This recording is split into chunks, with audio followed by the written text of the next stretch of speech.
Welcome. Thank you already for giving our distinguished guests such a warm welcome yourselves, and we appreciate that. I'm Rowley Keating. I'm Chief Executive here at the British Library, and it is a pleasure to see you all at this very, very special event here. Propaganda is going to be the big theme of the year here at the British Library. Come May the 17th, we'll be opening one of our most substantial exhibitions, Propaganda, Power and Persuasion, which we think is the first time a major national institution has tackled this idea in the round, drawing extensively on our own collections. We're going to be exploring state propaganda in all its forms, in war and peace, across the centuries, from ancient origins, particular focus on the 20th century, and also looking at where we are now and flashing ahead into the future. And this will be surrounded, we hope, by one of the biggest public programs of events and discussions and debates we've ever had. And nothing could be more appropriate or wonderful than that we kick off this great summer of reflection and debate than to have our guest tonight, probably the best person we could possibly have to stimulate discussion and debate.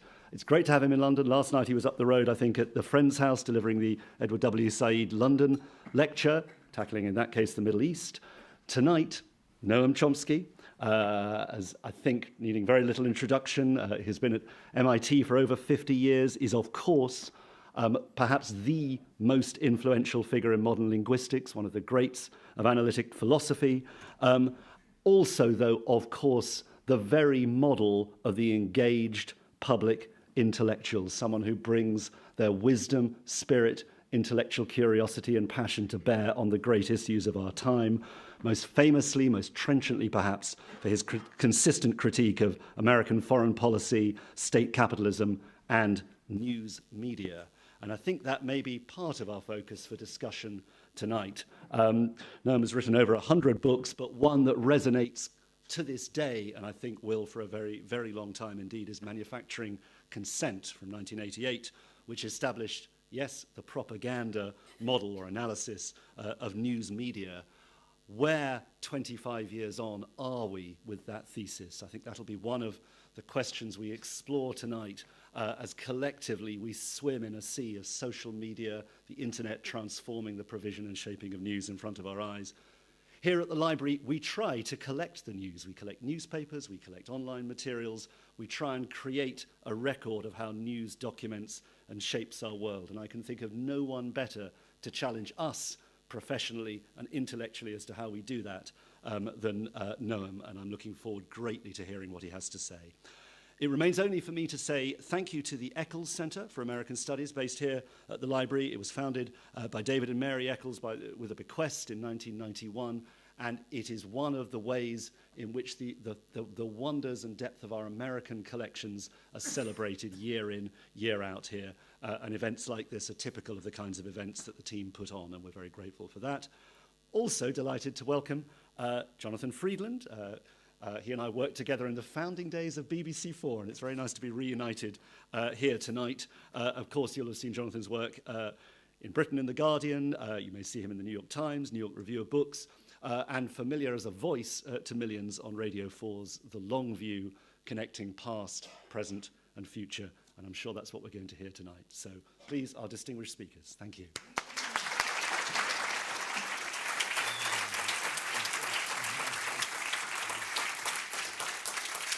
Thank you. Thank you very much, Rowley, for that warm introduction. And Rowley really covering the ground of and setting up what the conversation we have tonight. And as he said so aptly, our speaker, our guest of honor, couldn't be better placed to discuss this subject. What we thought we would do is plunge right in with a flavour of the exhibition that's coming, Propaganda, Power and Persuasion. And Noam Chomsky has given me permission to do two things. Firstly, to do what doesn't often happen in intellectually hallowed environments like this, which is to do a quick fire round, which we will do on the screen in a moment. But also, he tells me very graciously that his own children, and I'm guessing perhaps grandchildren as well, sometimes say, when they've asked a question, please give me the 5-minute lecture version. So I pass that on because it means that if you see me appearing to be rudely winding up or moving on honoured guest. That is, I have the blessing and permission to do it, just as we move on, because we've got a lot of ground to cover. So on with the quick fire round. I thought it would be useful, before we ask you to give us a very distilled version of what Rowley referred to, the propaganda model, that is the core thesis of manufacturing consent. If we just had a look at some examples of propaganda from the exhibition, and in a way just to have a quick look at what is and what isn't. And I'm going to have a go with this. There we are. I hope everyone can see that. Ein Volk, ein Reich, ein Führer, one people, one state, I suppose, one Führer, from, we guess, I think the 1930s. This a Soviet-era depiction of a weeping Statue of Liberty. I'm not sure how clear it is to all of you, but we have sort of secret police in the eyes of Lady Liberty, a truncheon serving as a tear. And then this from the wartime period in the United States, the artist Norman Rockwell, a very different meaning, George Rockwell. Norman Rockwell, Save Freedom of Speech by War Bonds. Now, Noam Chomsky, just start with these three. To the lay eye, these all look like examples of propaganda. What would you say? Well, the first one evokes childhood memories, which aren't pleasant. It was a very scary period, the 1930s, especially if you're Jewish. And for me, it was, I remember my parents would sometimes play Hitler's speeches on the radio. I couldn't understand the words, but you could get the tone, and it was very frightening, especially the reaction. And it had a lot of personal meaning for me because we were the only Jewish family in a mostly Irish and German Catholic neighborhood. And boys on the street sensed that it was very anti-Semitic. The kids were all going to a Jesuit school, and when they came out, they were raving anti-Semites. So this was, then they'd calm down later in the afternoon. You could play ball and that sort of thing. But I grew up with a visceral fear of Catholics.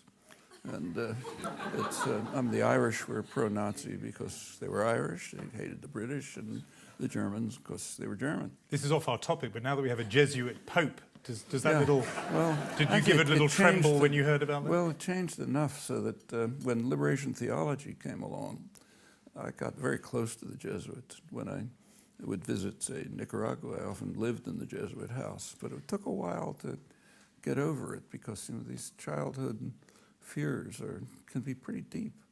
When I got older, I realized that this is ridiculous, but it's deep. And the Hitler imagery was very striking. I remember beer parties when Paris fell. That was the environment. Interestingly, I never told my parents. In those days, children, at least boys, didn't talk to their parents about personal things. So they never knew. I don't even think they knew what kind of neighborhood we lived in. You mean they didn't know your fear of some of the people in the neighborhood? They didn't have any sense of what the neighborhood was like. They lived in well, you know what it was like. They were Hebrew teachers. They lived in a kind of Hebrew ghetto, not physically, but the only people they knew were similar people. I mean, I remember women, my mother's friends, who would, all bilingual, of course, but they would call if they had to order something from a downtown department store, they'd insist on speaking Hebrew, so they'd get a Hebrew translator. It was and there was a big Kulturkampf going on at the time between the Hebrew and the Yiddish diaspora, and they were on the Hebrew side, so their language was Yiddish. But I never heard a word of Yiddish when I was growing up. So very potent memories for you personally that these stir. It's rather difficult to hear. I wonder if you could both speak up a bit. Or maybe our colleagues there can turn up the volume on the microphone so you'll hear us amplified. So we'll take note of that. To move to this painting, this poster from the wartime period, does this count as propaganda as much as that first picture of Hitler? It's our version of socialist realism. It's basically the same. And if this was the Second World War, of course. It's trying to stir up patriotism for the Second World War. Actually, it's kind of striking to think about what went on in the First World War. The Second World War, the United States didn't get into it until it was attacked. Some wanted to get in, but they didn't. First World War was quite different. The British had the first state propaganda system that I know of. It was called the Ministry of Information, the natural name for a propaganda system. And the main purpose of the Ministry of Information was to convince Americans, American intellectuals in particular, and this is relevant to the propaganda model, convince American intellectuals that it was a noble war. During the First World War, intellectuals in every participant country were lauding the magnificence of their own state. The few people who disagreed mostly ended up in jail, like Bertrand Russell. But they had to convince, they were trying desperately, of course, to get the Americans into the war. And Woodrow Wilson had been elected in 1916 on a peace platform. The slogan was, peace, not victory. And they had to somehow turn the population around very quickly so they'd begin to hate everything German, and it was very successful. And it particularly, the progressive American intellectuals, the John Dewey Circle, New Republic intellectuals, they turned completely, and they convinced themselves that, as they put it, this is the first time in history that a country has gone into war not because of military leaders and chauvinistic leaders, but because of the intelligent members of the community reflected and decided that this is what had to be done, and then we turned the population around so that they joined us. Of course, the intellectuals they were being fed ludicrous British propaganda, the kind that was later exposed in the Bryce Report, and the Belgian children with their arms torn off and all that stuff. And it worked very well. And that's kind of set off the modern system of propaganda. Well, I want to get on to particularly your point about the propaganda model, but just before we leave our quick fire round, I want you to have a look at two newer examples. Now, Occupied. That's from the Occupy movement, as you said. The 99% have no borders. That's the clue. It's quite a deliberately retro style, but here's a cause. I particularly singled this out because I thought, here's a cause that broadly you might be sympathetic to, and yet would you apply the label of propaganda to this image? Yeah, I'm sympathetic to the cause, but I don't like this technique of trying to bring people in. In fact, I can't stand listening to what's called uplifting rhetoric. It just really turns me off. And for the same reason, this kind of thing. It's an appeal to emotions, not understanding. And it's obvious what it's trying to say, but... so you don't like it even when it's in the service of a cause you may sympathize? I can't stand it. Yeah. Well, I can't listen to Martin Luther King's speeches, literally, although I greatly admire him. Because it's just the style. It's an appeal. It's trying to arouse emotional support for something very significant. I mean, I don't criticize it. It obviously meant something. Well, if you didn't like Martin Luther King, what about this man? Oh, well, that's extreme. You can see the effect it had on the funeral. Yes. It was just worship. In fact, about the only thing like it outside of Kim Il-sung, maybe, was Ronald Reagan's death.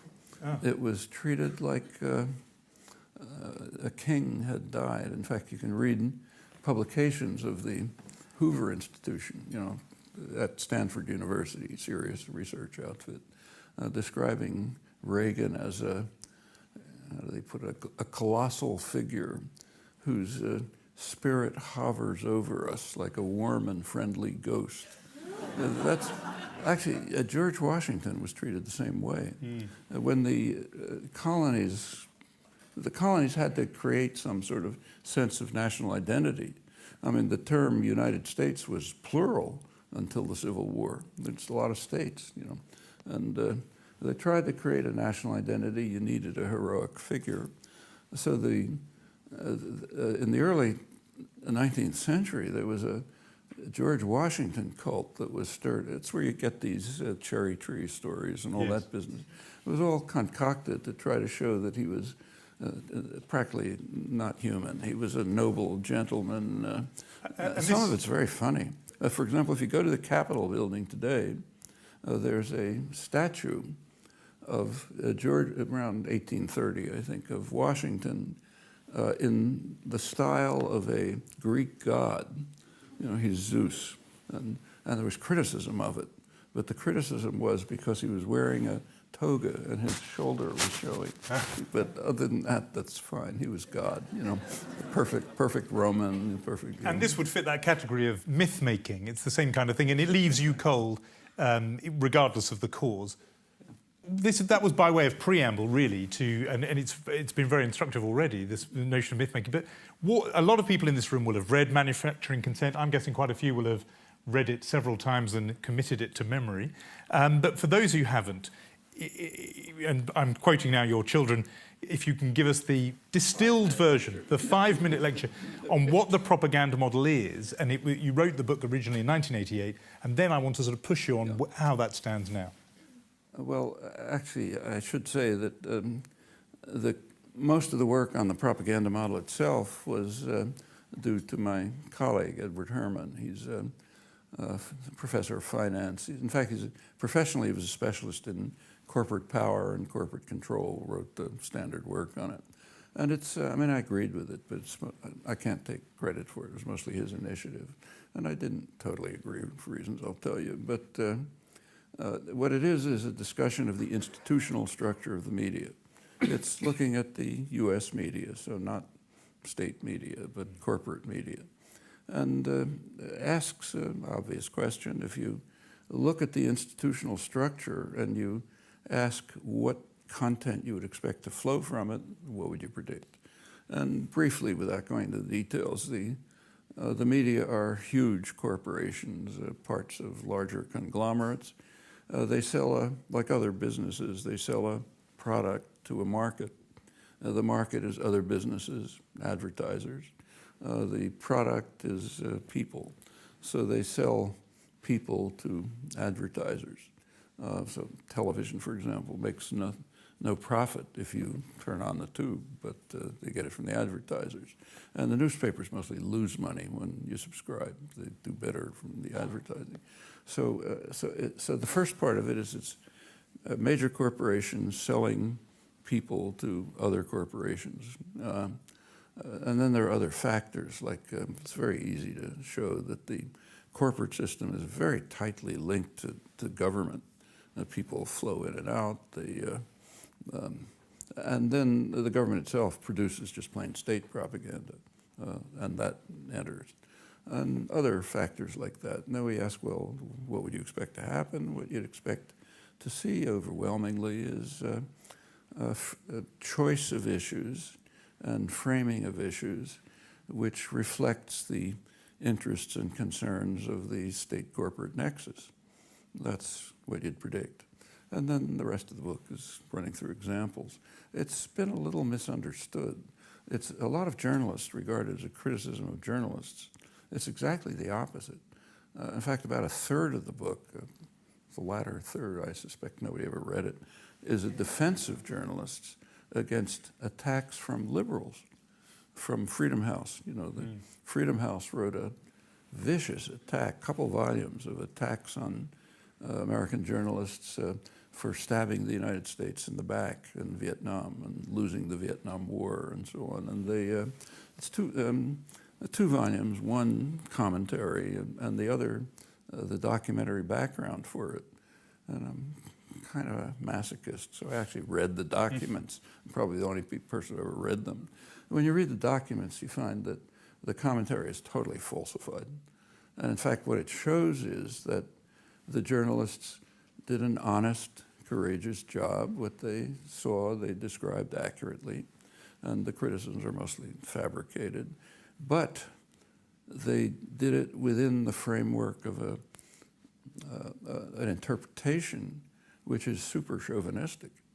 So, for example, if the United States carried out some atrocity, it was a mistake, or the other side somehow caused it to do it, and then they leave things out. But the actual reporting was first rate, and I think you can trust it. It's typically the case. So it's a defense of journalism which the journalists didn't like. But how are the journalists able to do that kind of reporting that you do trust if they are simultaneously framing it in a way that you don't trust? I mean, journalism's, it's honest professionals. They have integrity. They, especially working in the field, takes a lot of courage, and they do an excellent job. But within a narrow structure, like there are certain topics that just won't report, not out of their, it might be editorial pressure. And when they do report it, the framework is essentially a patriotic framework. You can see it all the time. I mean, we give lots of examples. And in the book you distinguish, or you say that the media distinguishes between worthy victims and unworthy victims. Yeah. And worthy victims tend to be the victims of the United States enemies, and unworthy victims are those who are the victims of the United States are allies. its clients. Yeah.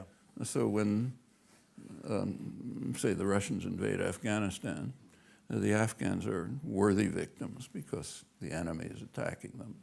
And in fact, reporting from Afghanistan during the Russian invasion was from the side of the Mujahideen.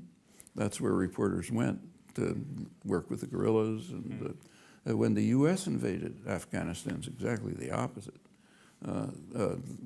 Reporters didn't go work with the Taliban, they reported from the point of view of the American army. So in which case, I'm interested in how sincere your expression of admiration for journalists is. Pardon? I want to push you on how sincere your admiration that you expressed before for journalists.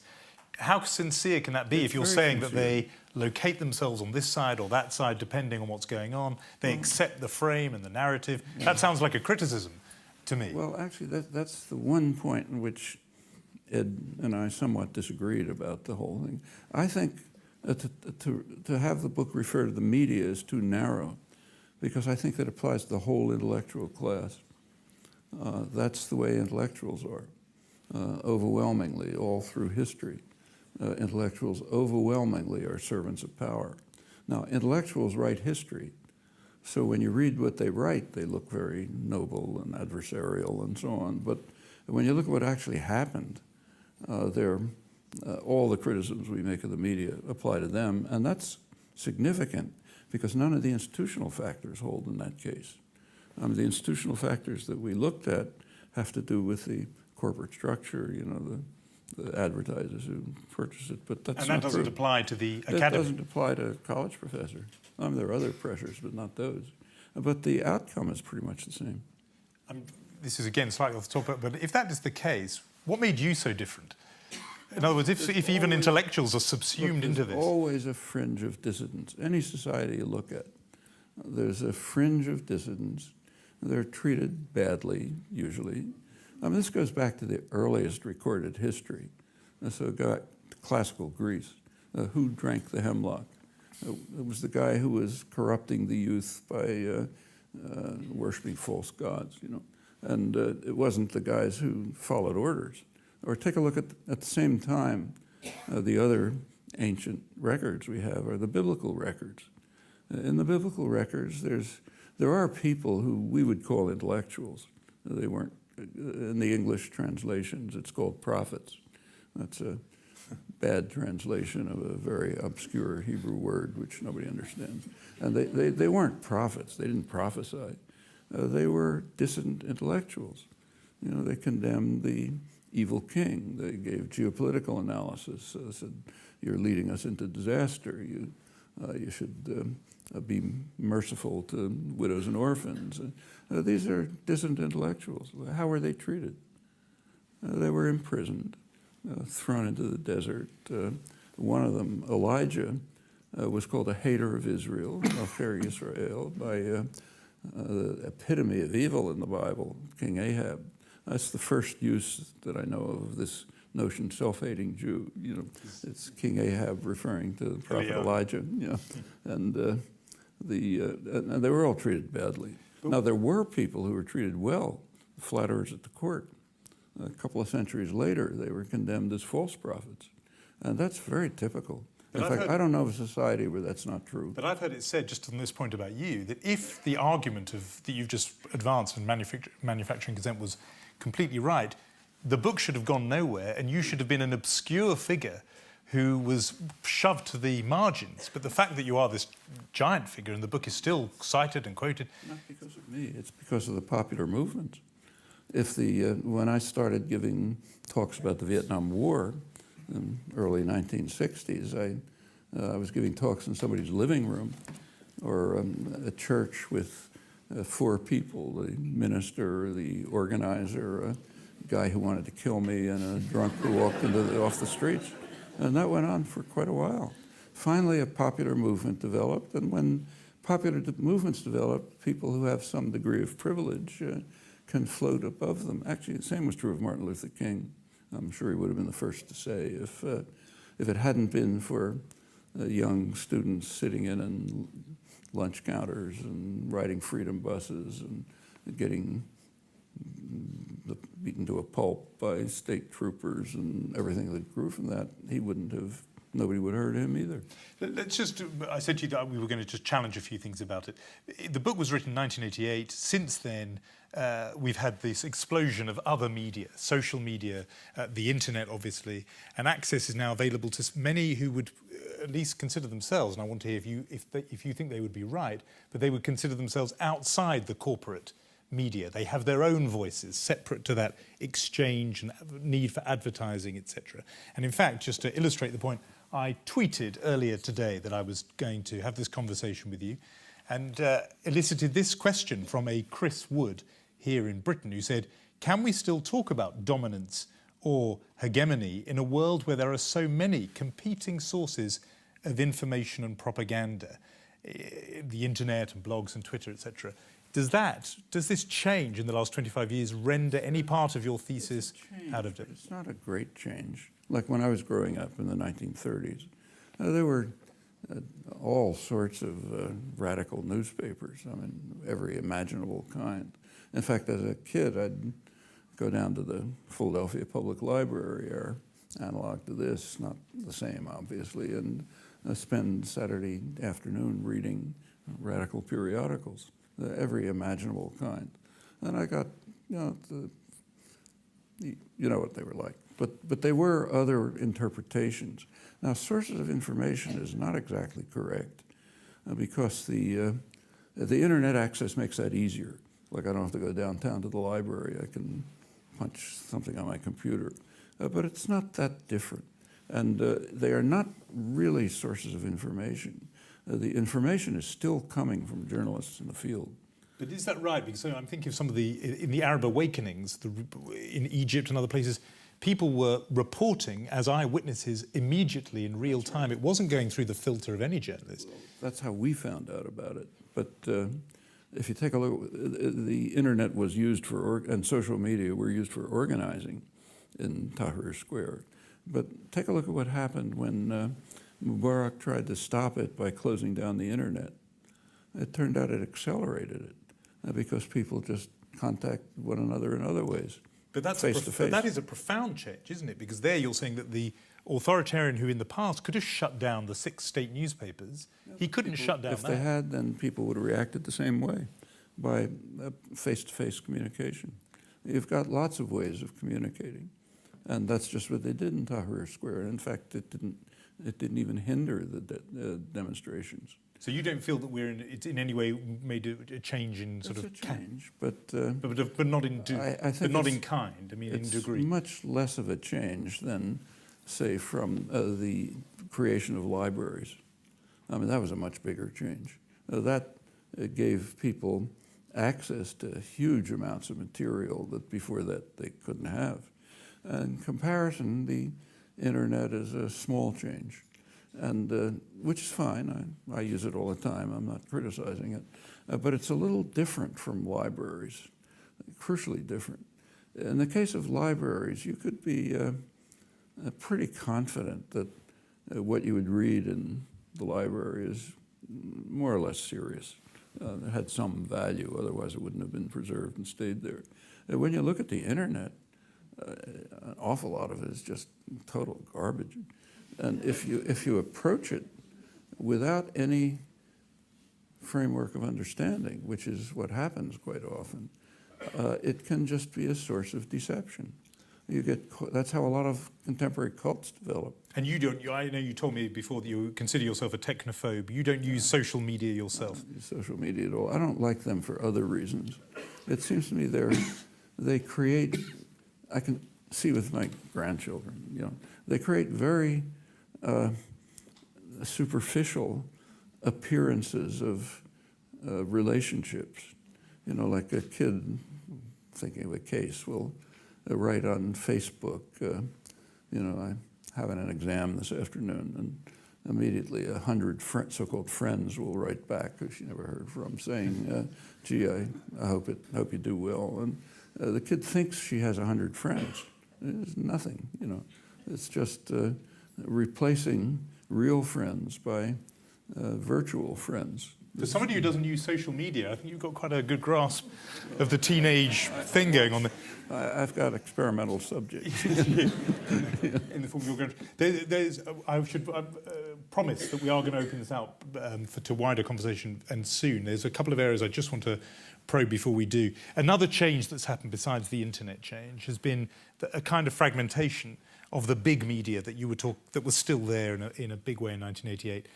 Decline of the big city newspapers would be one phenomenon, but for example, cable television. So there is now Fox News on the right and an MSNBC News on the left. That feels like a proliferation, a range of views, or for you, are they just two heads of the same corporate beast? I think if you look over the last, say, my lifetime, my conscious lifetime, last 70 years, say, there's been a narrowing of media, sharp narrowing, in England too.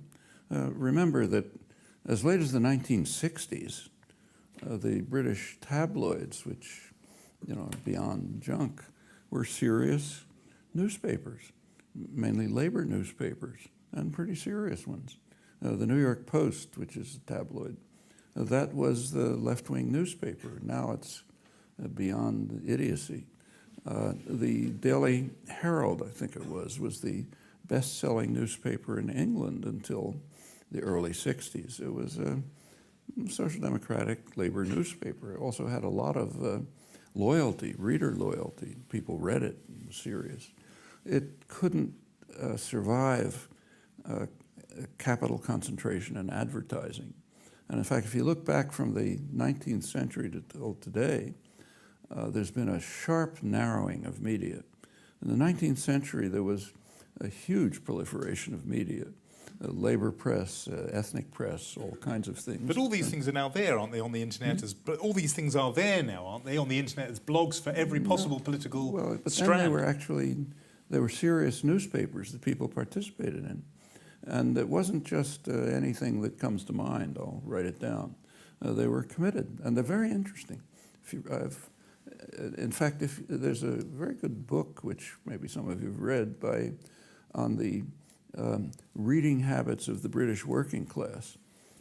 Jonathan Rose, big 800-page book, and it's fascinating.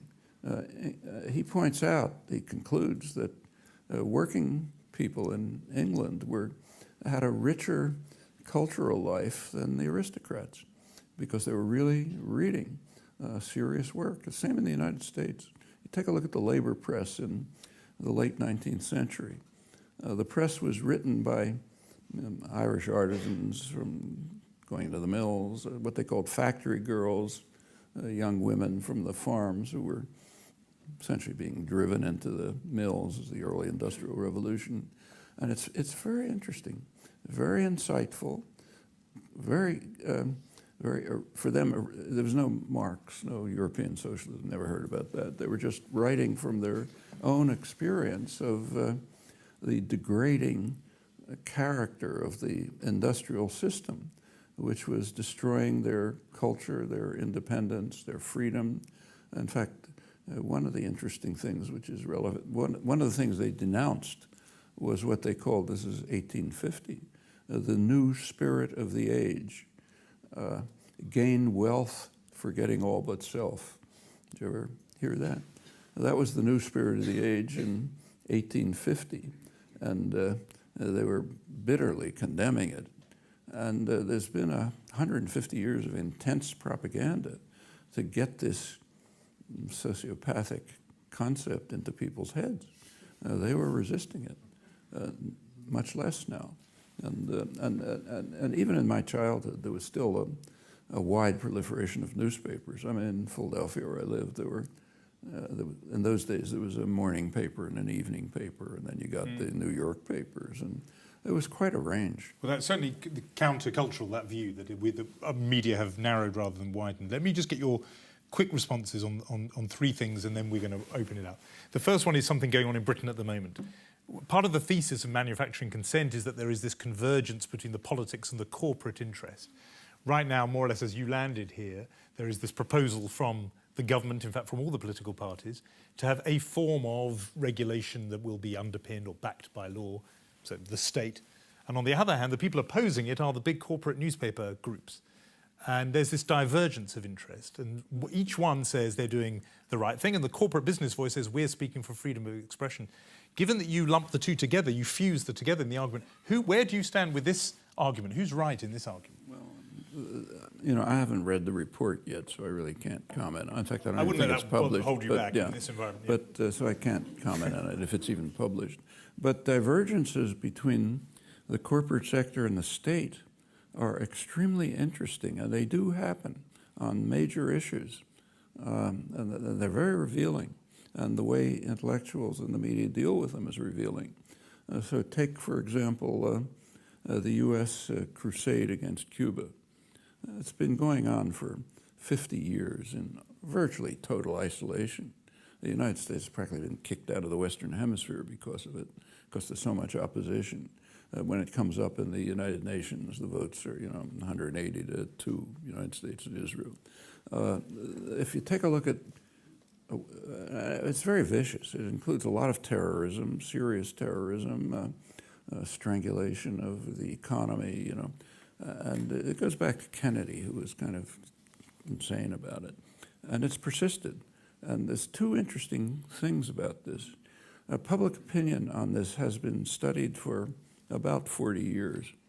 The public is overwhelmingly in favor of normalization. Okay, it's normal for public opinion to be disregarded. That's what we call democracy. But what's interesting in this case is that the corporate sector is opposed.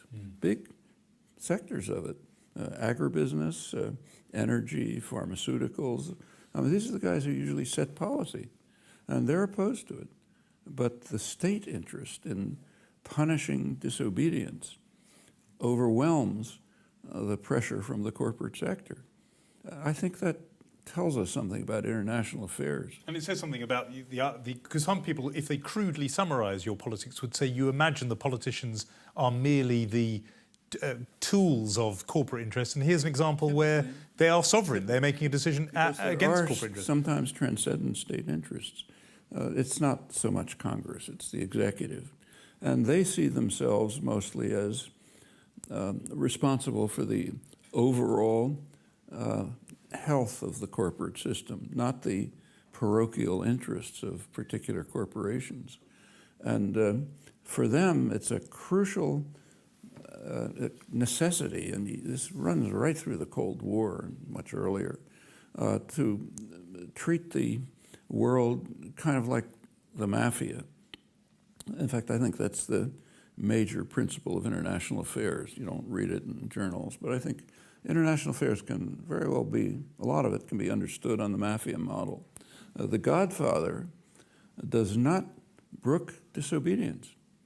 If some small grocer doesn't pay protection money, which the Godfather wouldn't even notice, they don't accept that. And they don't send the goons in to get the money. They get the goons in to beat them to a pulp. So others will understand that disobedience is not tolerated. And what would be an example of that in international affairs? Cuba. If you take a look at the actual, it's a very free country, the United States. We have rich documentary record. Nobody looks at it, so it doesn't matter much. But if you look at it, it's very revealing. So the primary concern about Cuba under Kennedy was what they called successful defiance of U.S. policy going back to the Monroe Doctrine in 1823. No Russians, just the principle that the hemisphere has to be obedient to us. And these guys are not only defying it, but they're getting away with it. You've just mentioned there that you said you've conceded, if you like, the United States, very free country. You've talked before elsewhere about the so-called freedom of expression in the United States. There's a lot of debate going on about the United States being in decline and its place, losing its place, perhaps to China.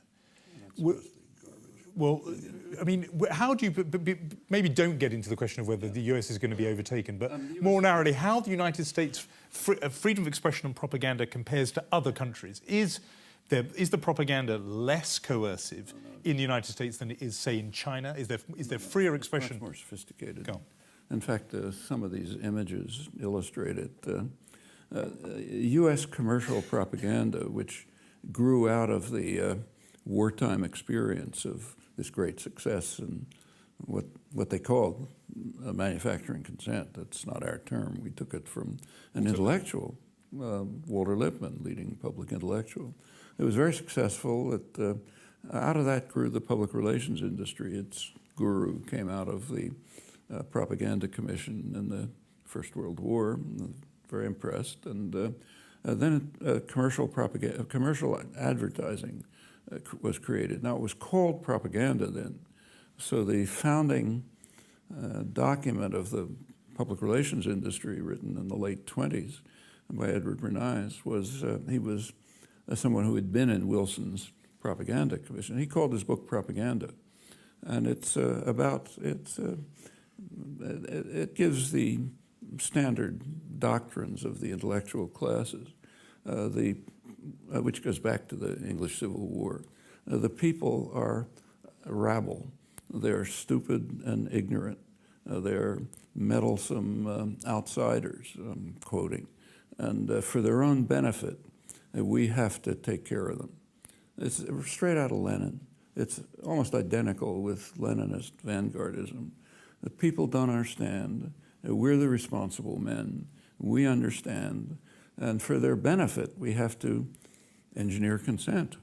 We have to control the minds of the people so that they do the right thing.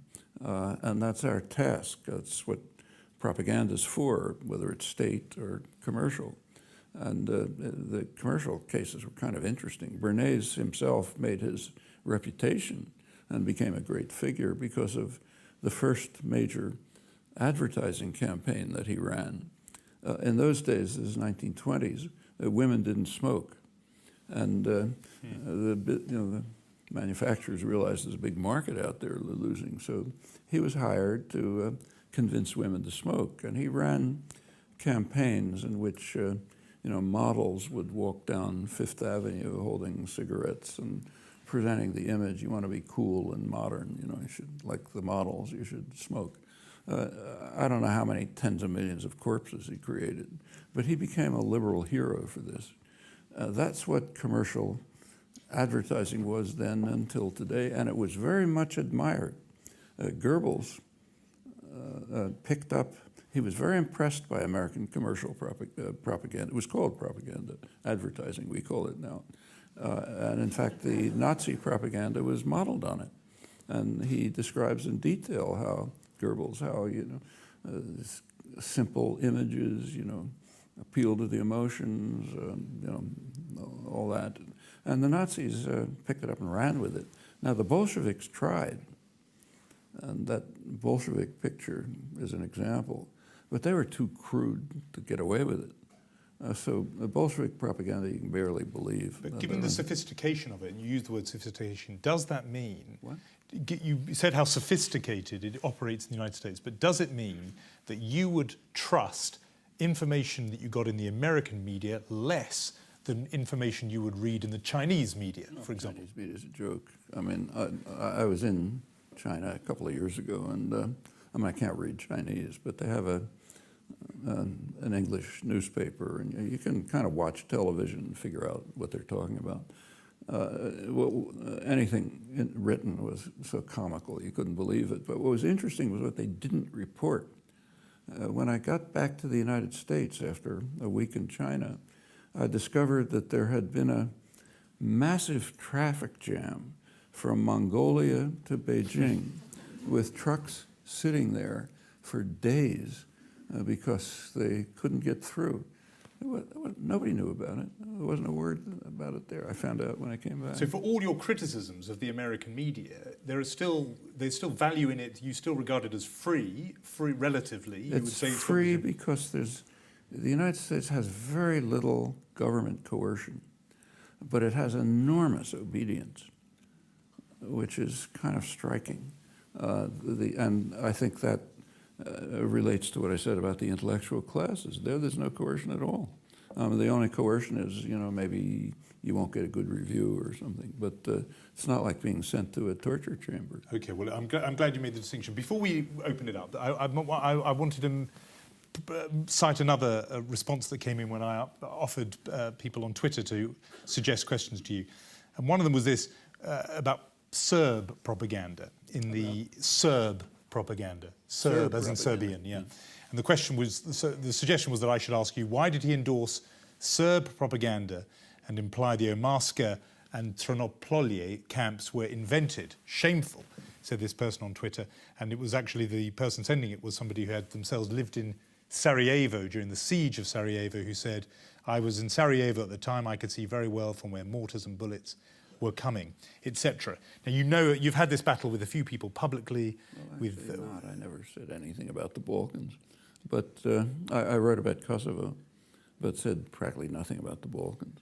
But I don't understand exactly what was said. He says we accepted Serb propaganda? No, the criticism was that you had. Oh, I never said anything. And the particular claim, as you know, centres on Srebrenica. And the idea that you have cast doubt on Srebrenica, No, I didn't. What I said is say your piece on it. What I said is you should tell the truth about it instead of lying. And I do believe that. I think it's useful to tell the truth. What happened in England, particularly in the early 90s, was quite dramatic. I mean, British journalists and intellectuals seized on the Serb atrocities, which were real, with just love. I mean, finally they had a chance to condemn somebody else and seem very noble by agreeing with 100% of opinion. And that's irresistible. And you start getting a ludicrous propaganda coming out, including the left press. And it just became a passion. You couldn't tell the truth about it. So when Srebrenica, you said it's important to tell the truth. I mean, tell the truth. Those journalists who were there, who reported on it, believed the truth was that this was a massacre. First of all, there really weren't journalists there. They reported afterwards. And but what do you say is the truth then of what happened? The truth is that the truth is, if you want to go back a few months, that the armies, the Bosnian armies. Srebrenica was a protected base, theoretically. So nobody could get in, presumably. And the Muslim armies were using it as a base to attack Serbian villages outside. And they were very frank and open about it. Nasser Oric, the head of the militias, bragged to the press, it was reported in the United States and the Washington Post and so on, that he was sending his troops out into the Serb villages and beheading people and torturing them, and then they'd go back into the safe zone. Well, it's pretty clear that sooner or later there's going to be a response to this. What he then did was pull out his militias. And when the Serbs came in, which they did in reaction, they were kind of surprised. There was no military defense. And then they carried out a lot of atrocities. The Serb forces did? The Serb, we don't. It's called genocide. And I don't use the word genocide much. I think the way it's used strikes me as a kind of Holocaust denial. To use genocide when you kill a bunch of people you don't like, that demeans the victims of the Holocaust, I think. So I rarely use the word. I don't think it's used properly. But to kill, say, a couple of thousand men in a village, and after you've allowed the women and children to escape, in fact, truck them out, that doesn't count as genocide. It's a horror story, but it's not genocide. And you say a couple of thousand. I mean, people claim and would argue that the figure is much higher than that. Well, the figures are 8,000. debated, but then you don't really know. I mean, the highest figures that are given are around 8,000. But it's not from, there's been an intensive effort to, when enemies carry out an atrocity, there's huge effort that goes into finding every piece of a bone and the DNA analysis and try to get the biggest number you can. When we carry out a comparable atrocity, nobody even investigates. And the Bosnian woman who wrote to me on Twitter said that you were often cited, she said, by Serb propaganda. That Professor Chomsky agrees with us. No, I never cite. Does that trouble you if you were being held up, prayed in aid by the Serbs? No, you can't. Like I'm quoted by Iranian propaganda because I say things critical about the United States. You can't help that. I can't help what they do, but I think we're to tell the truth about it. And the truth is, it was an atrocity, but nothing like what is claimed in, say, the British press. Bad atrocity. And this is also true of the camps. That's an interesting story. And there were a couple of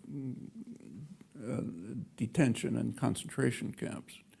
The first one that was investigated was a Guardian reporter, Ed Villami, and some ITN TV people, and they reported on this camp, which they described as a detention camp.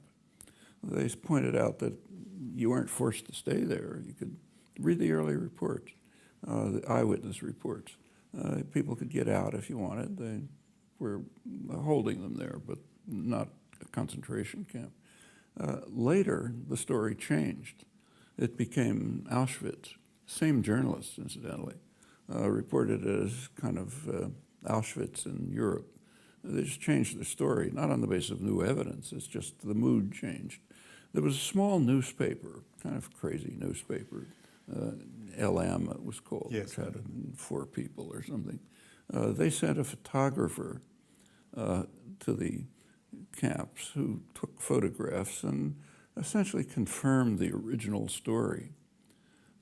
You're not claiming the original story was faked? Oh, no, I think it was an eyewitness story. A reporter gives an eyewitness description. It's usually true. Okay. You know? So I assume it was true. It's British reporters. Then what happened is interesting. ITN and The Guardian, incidentally, went after LM in order to destroy it. And they relied on these utterly scandalous British libel laws, which are an international scandal, and do make it possible for a big corporation to put a tiny newspaper out of business. They can't pay the legal costs and so on. And then there was a euphoria about it. They said, great, we managed to put out of business a tiny newspaper which published something we don't like. Okay. But then something else happened. The most respected photojournalist, maybe anywhere, certainly here, Philip Knightley, looked into it. And he's has very respected work, goes back to the Spanish Civil War. And he did an analysis, and he concluded that the LM analysis was probably correct. He didn't accuse anyone of distortion. He just said, if you look at it, it's probably correct. He also wrote a very interesting article to the addressed to the British journalists. Said you ought to learn something about freedom of the press. Okay, I'm just because I don't think either of his things was ever published. No, I was just going to say for the record, obviously ITN and The Guardian would say that they'd been accused of faking evidence and therefore they had to respond very strongly. No, I mean about LM, but also and just before we open up, and George Monbiot, somebody who admires you tremendously in every area, says just on this issue he feels you're just on the wrong side. But I'd like to see some arguments. But let's see, because obviously we've got bigger themes and topics here. But it might be a good idea to bring up the lights a little bit. I don't mean bigger themes, but other themes. Let's take some questions for Professor Chomsky. I think we started a few minutes late, so I'm going to give us some added time. Gentleman here had his hand up early. If there's a microphone that can go there in this front row. And are you somebody with a microphone, or you just want to ask something? You're already standing up. That's very enthusiastic. Is there a second microphone that we can get? So why don't we get it to the person who's already on his feet? Yeah. We'll take 2 or 3 at a time. Professor Chomsky, thank you for your remarks. I report on the environment, and I'm interested in language about the environment. So we have a consistent narrative in this country about the notion of limitless growth. This is almost unchallenged, the thought that we can carry on growing forever. Recently, David Cameron talked about us being in a global race and we had to be among the winners, but nobody asked who the losers would be and when the race would ever end. I'm just wondering in this case whether it's a question of manufactured consent or just the lack of a good alternative. Well, I'm going to take 2 or 3 at a time. Yeah, so I'll bring the question back. Exemplary question from our colleague from the BBC, but we need them to be shorter than that if we're going to get through lots. Brevity from you, if you can. Yeah. Hello, Professor Chomsky. Thank you very much for being here. Enjoy your work. Yeah, we're going to have to give respect okay. to those sort of things. All right. Well, my question is a little bit more specific about exploitation of the third world. Like, say, I'm not too sure how many people in the room has an iPhone, or like, say, night trainers, which I'm wearing. So my question basically is, shall we just improve the working standard of, like, say, kids who are making our iPhones and shoes in China or in various other countries, for us to basically keep checking our Facebook, all right? Shall we just throw all our iPhones away and, okay.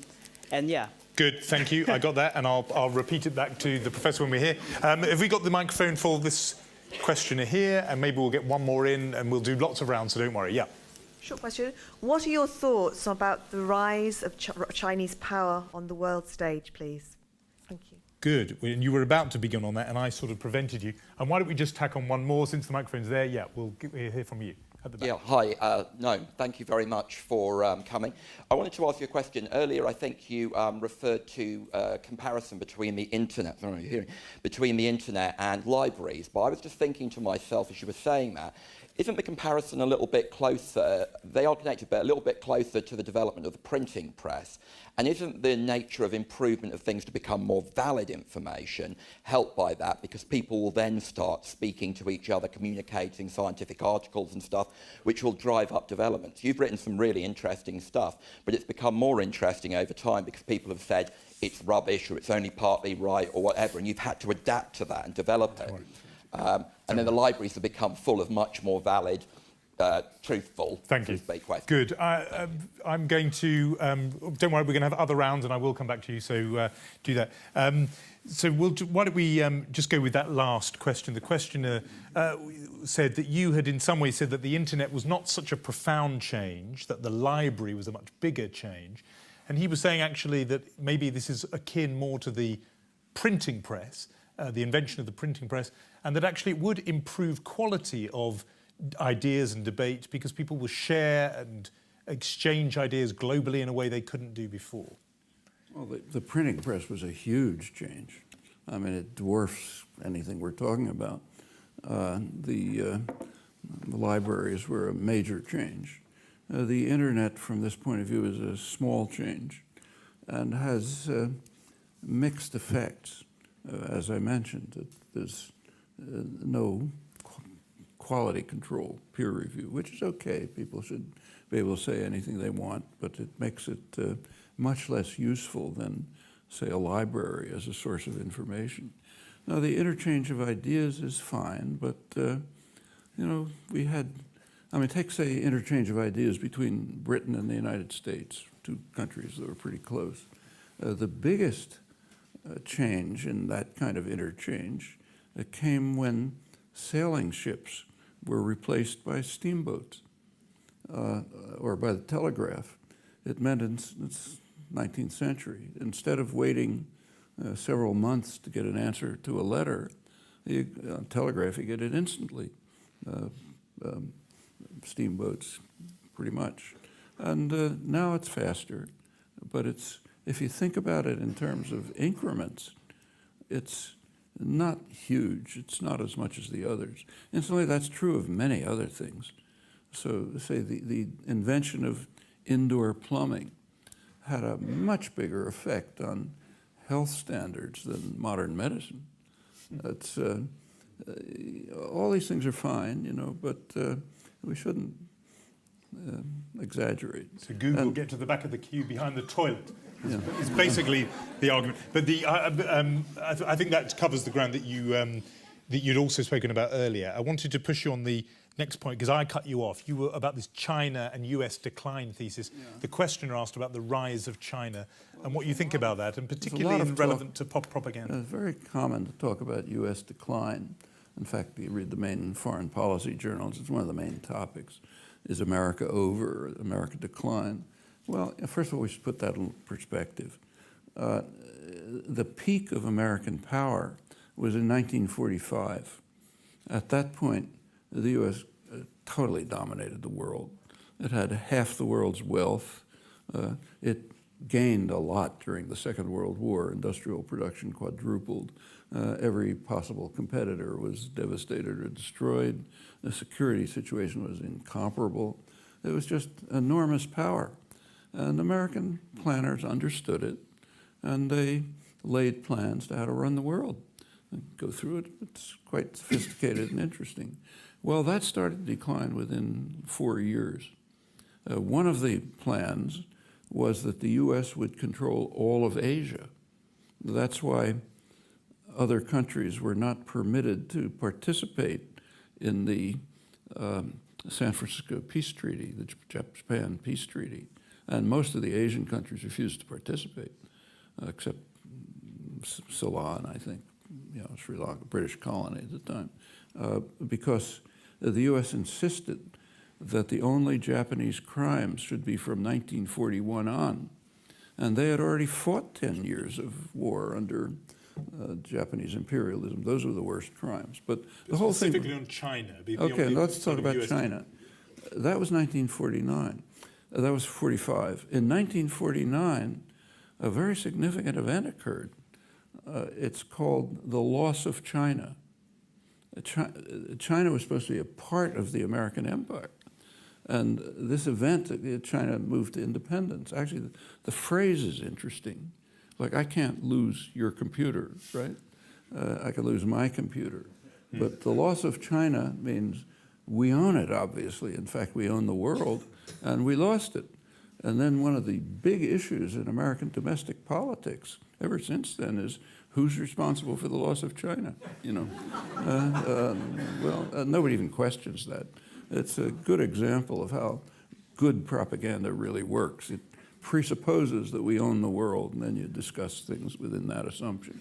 And it goes on like that, the loss of Indochina, you know, on loss of the Middle East, and so on. So that was the decline continued. The world got more complicated. Now let's talk about China. China has it's had a spectacular growth rate. It's a very poor country. You take a look at the Human Development Index, UN. Last time I looked, I think it was 90th. All the Western countries are way up on top. It's got enormous internal problems, ecological problems. It's got a very militant labor movement, you know, thousands, tens of thousands of labor actions every year protesting the repression. It's a major exporter, manufacturing exporter. But take a close look. It's mostly an assembly plant. So if you buy an iPad or one of those things, it's assembled in China, and it's called a Chinese export. But the value added in China is very slight. It almost all comes from the surrounding industrial countries in Japan, Taiwan, South Korea, and the West. And slowly China will move up the technology ladder, and in some domains they've actually done it. So you're sounding a skeptical note there about this rise of China. It's real. But you've been a critic all your working life of American imperialism and American domination. If, and I know it's obviously from what you've just said a big if But if China does eventually overtake, would it be better to live in a China-dominated world than it's been to live in a US-dominated world? It's like asking about a Martian-dominated world. It is so remote from reality that there's not much point thinking about it. But you've obviously been a critic of US imperialism, and so I'm just imagining a world without US imperialism. Is that Martian? Does that ever happen? I don't think it's in the cards. I mean, U.S. decline has continued. The world power is much more diverse now than it was in the past. In fact, the biggest part of American decline was quite striking, is what they call the loss of Latin America. I mean, Latin America was supposed to be in the back pocket. That's the backyard. They do whatever we say. Now, Latin America has become remarkably independent. In fact, there was a case a couple of weeks ago, which I didn't see, maybe it was coverage here, I didn't see it. It was, what happened was reported, but not its meaning.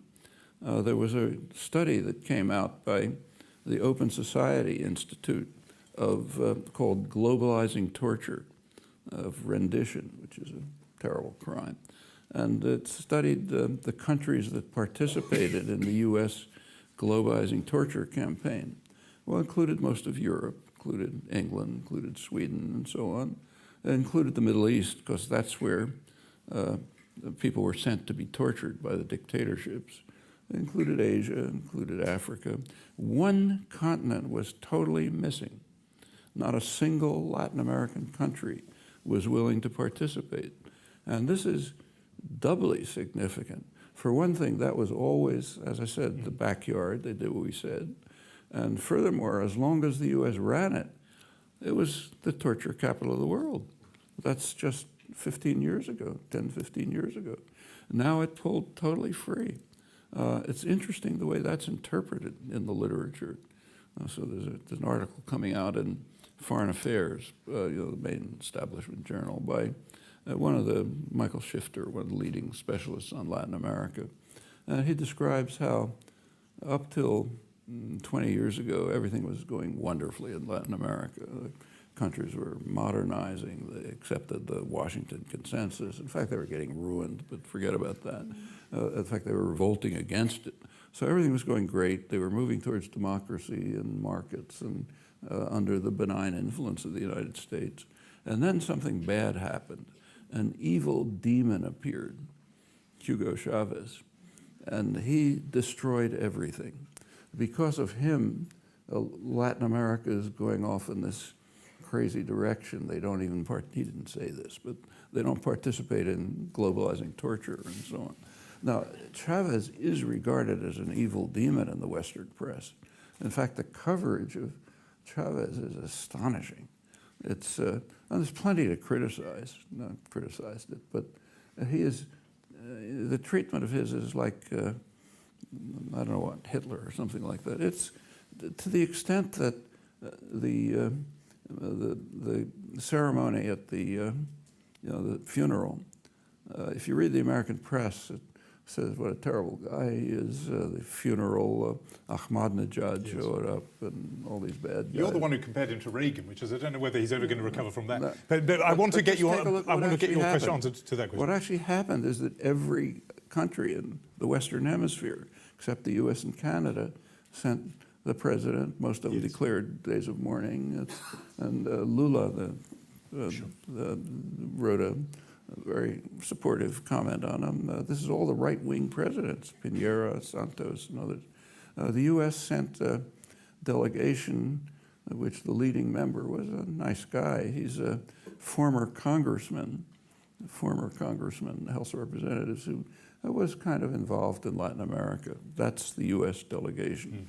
The dictator, all of our clients sent presidents and declared days of mourning.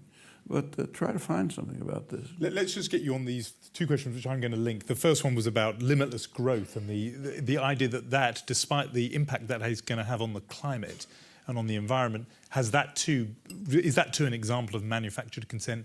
And I think it links a little bit with this point about our desire for, and this is the question I think you didn't quite hear, but the desire for iPhones and Nike trainers, etc., means that we are exploiting labour in China and other places. And I think the question was asking advice, really. What should we do? Should we demand improved standards, or should we just stop buying those kind of goods? But they're both questions that relate, I think, to this global pursuit of growth. And what do you think? The first question about the environment is probably the most important question there is. I mean, the human species has come to a point where it can and probably will destroy the possibility for decent survival. And it's not that remote, you know, our grandchildren. And it's pretty severe. There's an overwhelming consensus of scientists. The consensus has consistently turned out to be too conservative. It's worse than they predicted. You can read the science journals every week. There's some new story about it. And the effects are quite interesting. Most of there's one out of 110 relevant countries, there's one that has no national program for the environment and has no program for renewable energy, national program, the United States. And would this be another example of manufactured well, let me consent, talk about, would you argue? The manufacturing consent is extremely interesting. If you look at public opinion in the United States, there's a huge propaganda campaign in the United States, quite open, incidentally. The Chamber of Commerce, business lobby, petroleum industry, and so on, have announced that they're running a campaign, huge campaign, to convince Americans that it's all nonsense, that humans don't have anything to do with it, it's not happening anyway, and so on. And it's had a slight effect. Americans tend to be somewhat more skeptical of global warming and its consequences than other countries, but not a huge effect. The American population is much closer to the scientific consensus than the media and policy. And that's quite interesting. And it's led to, there's a new campaign that's just underway by an organization called ALEC, the American Legislative Exchange Council. It's a corporate lobby, heavily funded by corporations and Koch brothers and all those nice guys. What they do is write legislation for state legislatures to try to get state legislatures to accept legislation. And they've got a lot of clout, so they get a lot of them in. You can imagine what they're about. They just started a new one, which is quite interesting from the point of view of propaganda. They're concerned about the fact that the American population is paying too much attention to the scientific consensus. So what the new program is designed to do in the states, and a couple of states have already adopted it, is to introduce what they call balanced teaching in the K-12, you know, kindergarten to 12th grade educational system. A balanced teaching means that along with teaching the overwhelming consensus of scientists, what every national academy says, what all the science journals says, with that, you teach climate change denial. And that's balanced teaching. And it's in the interests of critical education, you know, getting children to be critical and so on, you know. Well, it shows the desperation of the corporate propaganda system in its failure to drive the population totally off the international spectrum. I mean, the public opinion, as I mentioned, doesn't affect policy much, so the United States has no policies in this respect, but few. But and I do want to get more people in. Do you have an answer to the man who was asking about iPhones and things that require exploited labour or underpaid labour, child labour even, in some everything places? else does too. So, I mean, if you eat your dinner, you know, a lot of it is coming from super exploited farm workers under horrible conditions.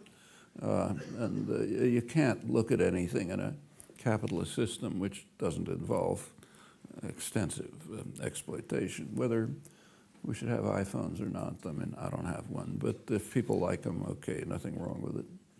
Interesting. However, the endless growth is a problem. The endless growth. Because, and in fact, it's quite interesting.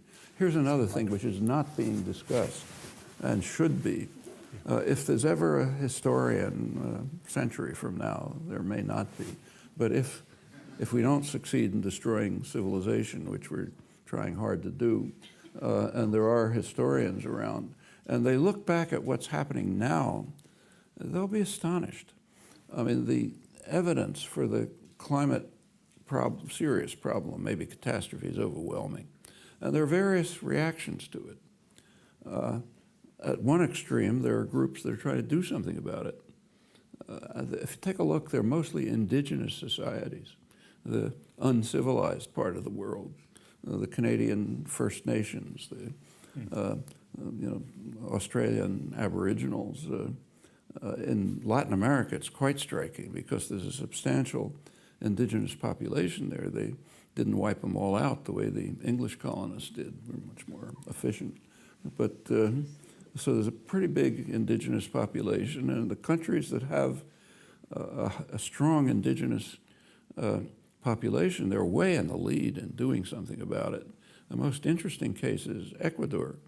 Under the pressure, it's an oil exporter, but under the pressure of the indigenous communities, Ecuador is the only oil exporter in the world that's trying to keep the oil in the ground. They're asking the European Union for aid to help them not lift the oil, keep it in the ground where it ought to be. I'm sure they're not going to get the aid, but at least they're trying. You know, you go to the richest countries, the United States and Canada, they are hell-bent on trying to make the crisis as bad as possible. You know, very enthusiastic about finding every imaginable way to use fossil fuels and let's go to disaster as quickly as possible. Well, that's what's happening in the world. There are things to say about this, but try to find them. Thank you. Let's just take a round here. We've got about 13 or 14 minutes left before we run out. So brief questions, and we'll try and get brief answers too. Who's got the microphone at the moment? OK, you go first, and we'll get the microphone down, and then we're going to go to you. Yeah. Do you see the potential for anarcho-syndicalism to flourish once more as it did in Spain during the 1930s? And if so, potential for what? I didn't... Sorry, anarcho-syndicalism to flourish once more as it did in Spain in the 1930s. If so, where? OK, that may be up your street. Professor Chomsky Street, yeah. Professor Chomsky, how would you explain decline of popular participation in formal political processes in the West? I'm talking about lower voters turnouts, decline in party membership, and so on. How would you explain that? Thank you. I've got this, yeah. And somebody should have the microphone there now. Yes, given today's theme and Professor Chomsky's association with MIT, I wonder if he has any thoughts about the suicide of Aaron Swartz. OK. Can you, for people who are here, just give us in a sentence what the Aaron Swartz story is? Because I'd rather you summarise it than I do. Access to information. And just say in a sense who he was and what happened to him. Aaron Swartz was an information activist in the United States who was targeted by the United States government for downloading excessively on MIT's campus journals from JSTOR. And what happened to him?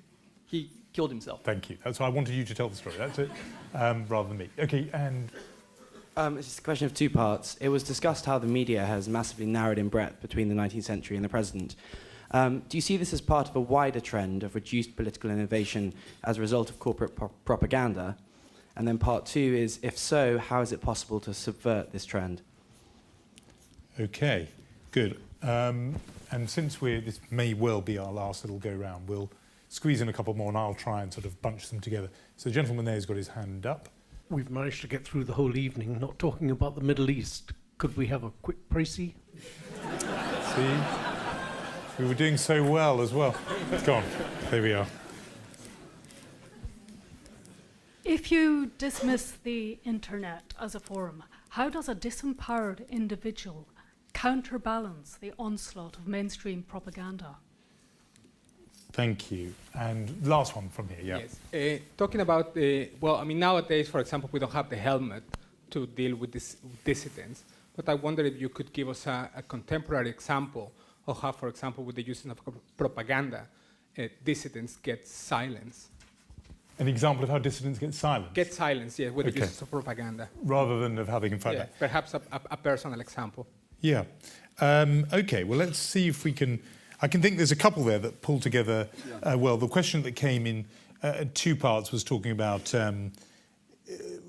the second part of it was how is it possible to get round this narrowing that happens with the corporate influence over the media, etc. And there was a similarly one saying if you are not that impressed by the internet, what then can an individual do to somehow circumvent, to get round this trend that you've been describing? So I'm putting those two questions together. Well, first of all, I am impressed by the internet.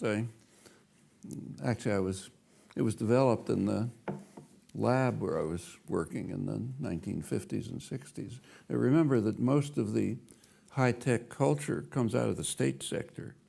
We don't have a capitalist system. We have a state sector which is dynamic. That's where the creative, inventive work goes on.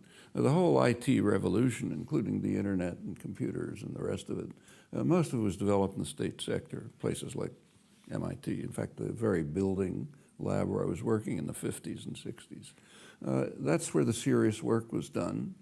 30 years later, roughly, it was handed over to private enterprise so that Bill Gates and Steve Jobs could become rich, adapting the work that had been done to commercial uses. That's what we call capitalism, in one of the many respects. And I appreciate it. I think it's very good. In fact, I even had personal appreciation. I had a daughter who lived in Nicaragua during the Sandinista period, and the United States was basically at war with Nicaragua, and there was no way to communicate, no mail service, nothing. However, there was the predecessor of the internet, the ARPANET, which was a military system, and I'm on it because I'm at MIT, so I'm on it, and she managed to get on it. So thanks to the Pentagon, we were able to communicate during the U.S. war against Nicaragua. I like that. But I use it all the time. You know, I look things up, I find things. What can we do? It's better than libraries if you know what you're looking for. You know, worse if you don't know. And that's fine. We have, if we want to do the hard work, you can find access to all sorts of things. In the United States, substantially, in England to a lesser extent, the country is free enough so that you have access, very rich access to internal records. That's invaluable. I mean, a lot of what I've just been saying comes out of internal records. What about urging people to use non-corporate owned media? I mean, representative of the BBC over there, The Guardian has an unusual and not conventional corporate structure. I mean, would you say that some of those are ways to go? It's useful. I mean, like I read The Guardian, I read The Independent, but the fact of the matter is that if I had one newspaper, I was stuck with one newspaper, I'd read the New York Times. Because the coverage is so much broader and deeper. When I come to England, I have to buy 5 newspapers every morning. And put them together, you get a lot of things and a lot of junk, you know. An immense amount of junk. But a lot of interesting things. But you stay with the New York Times, even though your book is so critical of the New York Times, damning of the New York Times. But as I said, it's a selective criticism. What reporters report is usually quite accurate, even though distorted in many ways. First of all, what they don't report, which is just being part of an intellectual community that is so subservient to power you can't look at it, and editorial discretion and other things. But it's a very good source. I read it every morning. The business press is very accurate and very reliable. The Financial Times is, I think, a very good newspaper. The Wall Street Journal was, American counterpart, is so right-wing that when you read the editorials, you don't know whether to laugh or cry. On the other hand, the news reporting is quite good and often exposes corporate crime and things like that. I think the reason is that, and that's generally true of the business press, Business Week and others, a couple of differences between the business press and the general press. For one thing, the business press trusts its audience. And another thing is its audience are the guys who run the world. They better have a pretty fair picture of what's actually going on in the world. There's a lot of other ways to do things. Yes, we're not short of information. So we're going to try and have to do this as short as we can because we've got so little time. But there was a question there about what's your take to explain decline in party membership and in voter turnout in democratic countries around the world. There is a marked trend in that direction. What's your It's a very striking trend, and incidentally, if you, I think it's a reflection of the fact that democracy is collapsing, so people don't bother participating. So take the United States, where it's been closely studied. I don't know if it's studied that much here, but one of the main topics in professional political science is studying attitudes. And you can do it very well in the United States. There's extensive polls, you know. A lot of them are pretty accurate and well constructed. So you find out a lot about attitudes. You can then look at policy, because that's right in front of your eyes. And you can compare attitudes and policy. Furthermore, a lot of the polls are stratified. So you learn, you know, what the rich want and what the poor want. And when you put all this material together, I won't go through the details, it turns out in effect that about 70% of the population is almost totally disenfranchised. It doesn't matter what they think. The political class pays no attention to them. So no wonder they're not taking part. So why bother going to the voting booth? And as you move up the income scale, you get more and more influence. The top essentially get everything you want. And you can see it in the big issues right at this moment. So if you take a look at American domestic politics, the big issue is the deficit. You know, the sequesters, you know, practically closing down the government. We got to do something about the deficit. Who cares about the deficit? Not the population. The population doesn't think the deficit is a big issue. They think the big issue is lack of jobs. Not the business press. The business press thinks the deficit isn't a big problem. That we should stimulate the economy, which you do with a bigger deficit. So it should be bigger, not smaller. The people who don't like the deficit are the wealthy and the banks, the financial institutions. I mean, over the past 40 years, the financial institutions are mostly a drain on the economy, I think. They have become so powerful that they very largely dominate what goes on in the political system. And if you look at, there just came a study by two good political scientists looking at comparing wealth with attitude toward the deficit, and a very close correlation. The richer you are, the more you care about the deficit. The financial institutions care about it. So therefore, that's the issue. It doesn't matter what the public wants. And for reasons like this, and you can see it in polls. So when people are asked in polls in the United States, does Congress represent the population? The figures run single digits, maybe 10%.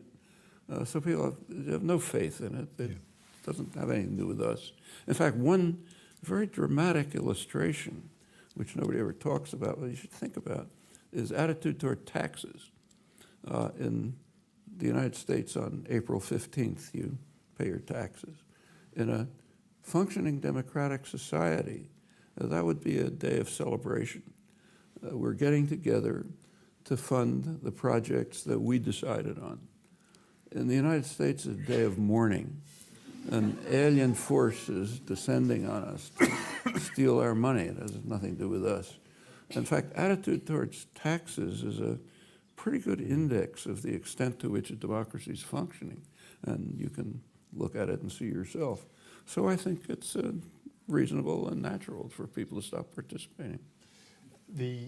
I'm going to put together two other questions. There was somebody asked, can you give an example of a sort of dissenter who is pushed aside by the system? And the example of Aaron Swartz in your own university in MIT. Just perhaps, it doesn't have to be a long answer on this one because we've got two more things I want to get in. But okay. Do you have a response on that? On Aaron, well, it's not. And on dissent. I mean, the number of dissenters who are pushed aside is almost universal, and don't want to. Either they're in jail or if it's Latin America, they get their heads blown off. But in the United States, in the United States, they're marginalized. in various ways. The United States is a free country. You can't do in the United States what was done to LM in England. It's not that repressive a society, and there's more protection for freedom of speech.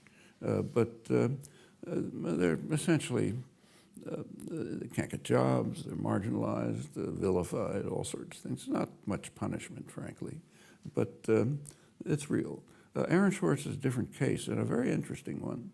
I don't know if it was reported here, but Aaron Swartz was a very bright young kid, a hacker,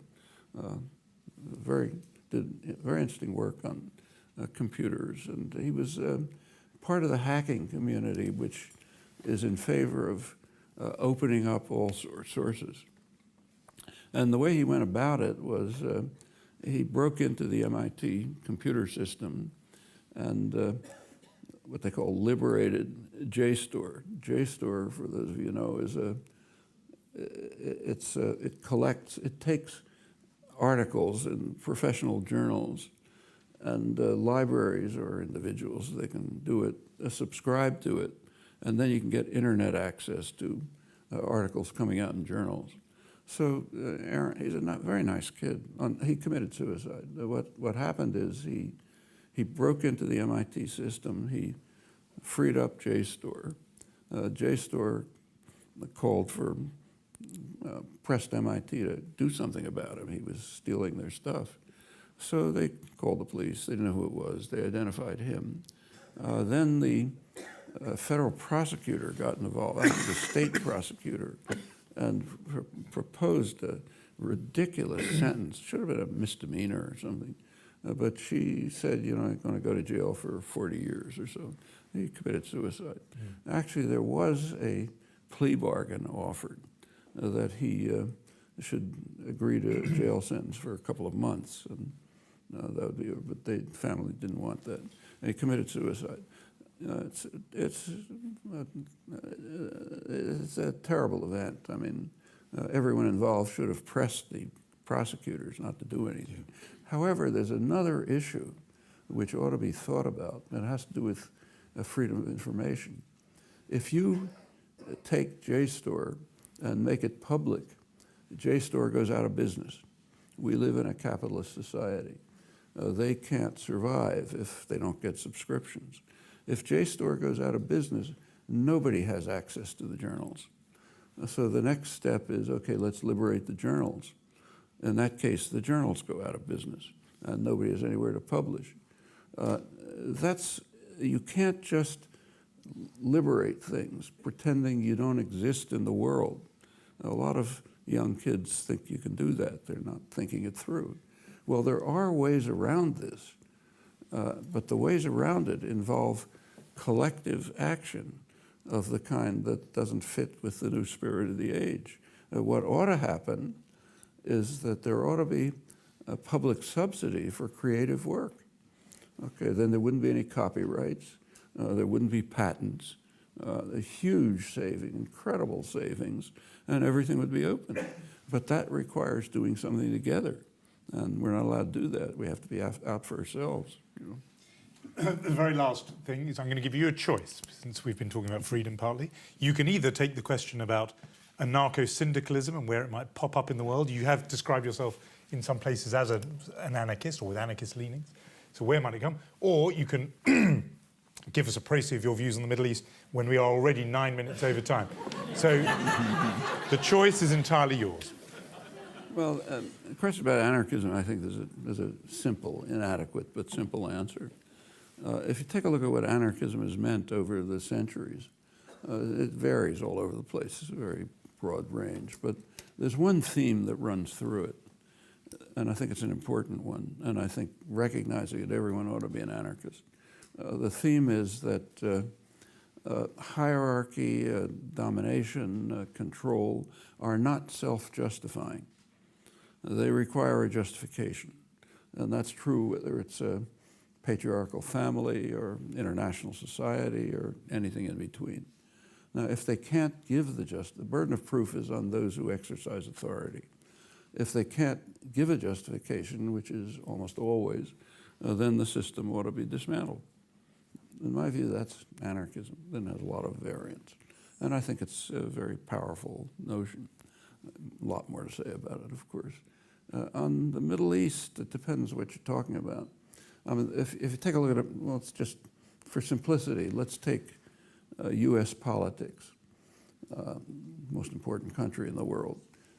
If you look at the presidential debate on foreign policy, or you look at the Chuck Hagel hearing on defense, there were two names that came up far more than anything else in the world, Israel and Iran. Israel because other countries were kind of mentioned, but marginally. Israel because both candidates had to show that they sort of vied for who loved it and worshipped it more. Iran because it's the gravest threat to world peace. So those are the two that were discussed. And interesting question is there are a lot of questions about what the U.S.-Israel relationship is. That would be too long to discuss. But the Iran one is quite interesting, very interesting. And what's particularly interesting, it's not getting reported. And the United States, I've checked, not at all. You can tell me whether it's reported here. Let's say Iran's the greatest threat to world peace, okay? We could argue about it, but let's assume that it's true. What's the threat? The threat is that they might be developing a nuclear capability, which plenty of countries have. Okay, so let's say that's not weapons, but capability. So what do you do? Let's grant that it's a threat. I might mention, incidentally, that that's a Western obsession. Outside of the United States, England, and a couple of European countries, it's not regarded as much of a threat. Non-aligned countries don't think so. The Arab world doesn't think so. It's a Western obsession, but let's accept it since we're here. What do you do about the threat? Well, there's a number of possibilities. There's some technical proposals that could be pursued. One of them, in fact, was implemented until it was blocked by the West. In May 2010, Turkey and Brazil made a deal with Iran in which Iran would ship its low-enriched uranium for storage to Turkey, and in return the nuclear powers would provide Iran with the isotopes that it needs for its medical reactor. Okay, that would end the alleged threat. What happened when they reached the deal? As soon as they made the deal and ended the gravest threat to world peace, the Obama administration and the media, trailing behind as always, bitterly condemned Turkey and Brazil for breaking ranks. And Obama went off to the UN and tried to get harsher sanctions. Well, the Brazilian foreign minister was a bit annoyed with this, and he released a letter in which from Obama to President Lula, the president of Brazil, in which Obama had proposed this, probably assuming that Iran would reject it and win some propaganda points. Then Iran accepted it, so you kill it. Was that a story here? I don't think it was reported the way you've just described it, no. Well, that's what happened. I mean, it's not in doubt. There's something much more interesting. There's a much broader approach to the question. Move to establish a nuclear weapons-free zone in the region. There's overwhelming international support for that. The non-aligned movement, the Arab states, Egypt's been pressing it hard for 20 years. There's so much international support that the Obama administration's predecessors have been compelled to give kind of verbal assent. It would be a nice idea, but not now, and don't bother us. It's possible to implement. Last December, there was supposed to be an international conference in Finland under UN auspices to carry this idea forward. Iran agreed to attend in early November. Within days, Obama canceled the conference.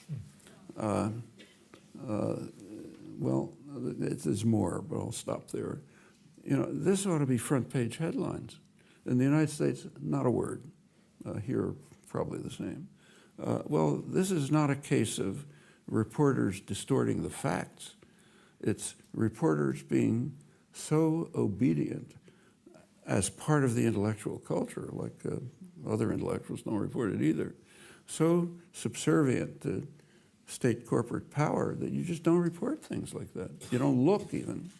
And of course, we know the reason. The basic reason is the United States does not want to allow Israel's hundreds of nuclear weapons to be either inspected or even discussed. Well, okay, that's a serious question.